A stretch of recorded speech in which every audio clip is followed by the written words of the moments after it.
He's considering a run for the Republican presidential nomination. And Senator Bernie Sanders of Vermont, he's an independent, but he might run as a Democratic presidential candidate. To both of you, thanks very much for joining us. Dr. Carson, was there anything you heard from the president tonight that you loved?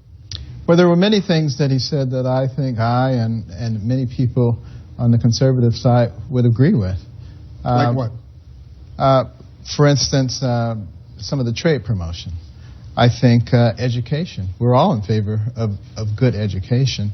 The concept of equal wages for men and women. I'm glad to hear him say these things because all the women working in the White House should be delighted because they know they're getting a raise tomorrow. And, there are return on investment by investing in people in our community. These are things that conservatives love. The real question is, how do we get there? And I love it when he talks about fair taxes. I've been talking about that for a long, long time. The question is, what do you consider fair taxes? These bad people over here, let's take their money and give it to these good people over here? Or do you consider fair taxation proportionality? And you oppose any increase in taxes on the wealthy, right? Not necessarily, because here's the way I would do it. I would make it proportional on everybody and eliminate all loopholes. Right now, people who can afford fancy lawyers and accountants sometimes do not pay their fair share. Senator Sanders, what do you think? Of the speech in general? No. What do you think about this new class warfare debate? Well, I think clearly the president is putting forward a very progressive or liberal. Well, I think we have had class warfare in this country for many, many years. And that is that the wealthiest people and the largest corporations in this country have been at war against the middle class and working families. Large corporations have been shutting down in this country even when they're making money, shipping out jobs to China. They've been resisting the effort of workers to be able to form unions. They have worked with their lobbyists here in Washington, Wall Street, and corporate America to make sure that the wealthiest people and the largest corporations enjoy obscene loopholes and tax breaks. And we have a situation now, Wolf, where since the Wall Street crash, 95% of all new income in this country goes to the top 1%. We have a situation where the top 0.1% owns more wealth than the bottom 90%. And I think many Americans see this country evolving into an oligarchy where a handful of billionaires have unbelievable power while the middle class continues to disappear. Yeah, but part of that is because of some of the policies that we've had in place for a while. And I'm not blaming this on one party or another. I'm talking about policy issues here. We have artificially suppressed interest rates. Now, what are the implications of that?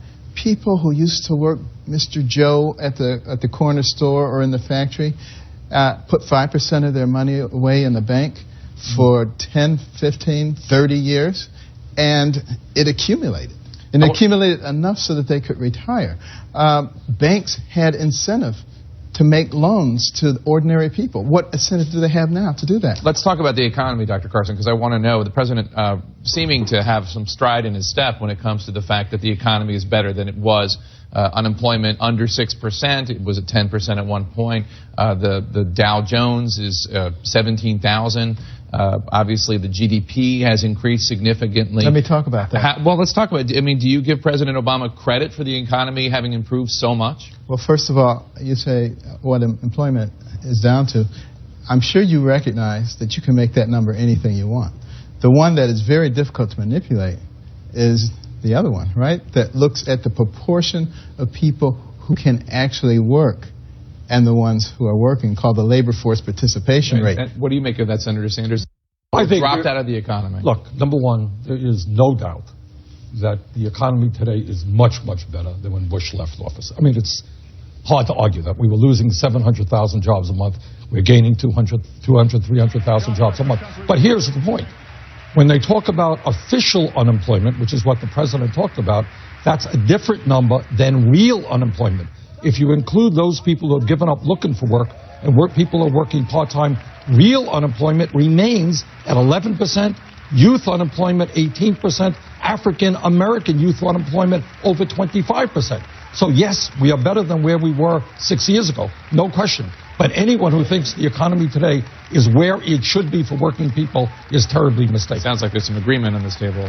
There is agreement, and this is what we need. We need to be truthful and not just, throwing out numbers that make our side look good. And that's the way that we're going to solve problems. But let me just throw in there, I trust you will not deny that the economy today is far, far better than it was when Bush left office. I will agree that it has improved, yes. Well, it was pretty awful at that point. Yeah, all of us remember there was a great recession going on. I want to let you guys go, but quickly, are you running for the Democratic presidential nomination? I am giving thought to running, but I have not made that final decision. Are you running for the Republican presidential nomination? Just ditto what he said. More agreement. More agreement. All right, a lot of agreement. Dr.